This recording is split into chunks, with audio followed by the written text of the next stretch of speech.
वह वाणी पर चक्कर खाने लगा। वो वाणी देख के किस्मत से पढ़ता था, उन्होंने मेरे को बहुत फायदे हुए हैं। अभी उसने पहले सत्संग सुने भी नहीं थे, वो सत्संग में इधर हमारे पास तो आया भी नहीं था, पर धीरे धीरे उधर ही सत्संग में बैठने लगा। फिर उसके लिए कहा गया तू सत्संग में नहीं आता है, तेरे को वाणियां नहीं मिलेगी, तो वो डिस्टर्ब हो गया, गिड़गिड़ाने लगा, नहीं बाबा मेरी वाणियों की रोक नहीं करना, मुझे वाणी चाहिए, मुझे वाणी से बहुत फायदा हुआ है। अभी देखो क्योंकि ये वाणी जो है वो एवं है, सब समय के लिए, सब व्यक्तियों के लिए, सब जगह पर। इधर तुम बात करो या अमेरिका में करो या लंदन में करो या रेगिस्तान में करो, अगर वे भी ये बातें थोड़ी थोड़ी जाने तो उनको भी जितना रिलैक्स मिलेगी। तो सबके लिए जरूरी है।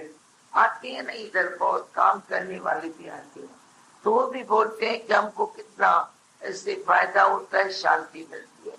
ऐसे नहीं कि तुम राजा जनक होके बैठ जाओ, काम धंधे छोड़ के, तुम्हारे पास अब सब कुछ है, यह ज्ञान जो है वो राजा ही है, तुम्हारे पास जब सब कुछ है तो तुम बैठ के ज्ञान सुनो, ये बात नहीं है। यह ज्ञान हमारा जीवन बनाता है, जीवन की राह दिखाता है, मार्गदर्शन करता है। तो इसलिए ये तेरे को लगता है 1 साल पहले की वाणी भी आज की प्रकृति से चयन करती है। आज की कहेगा तो भी होगा, पहले की कभी की भी निकालो, हमेशा हमारे मन से चयन करेगी, हमारे प्यार से चयन करेगी।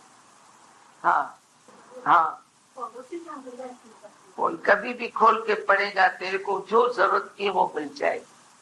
और बताओ ये कांति कुछ भी अचके कौन तो ये न पॉजिटिव में तो गाना ही नेगेटिव नहीं, पॉजिटिव कुछ भी है कौन तो ऊंचे तो दुनिया के मुट्ठी में कर, जो तो सब कुछ कर दो।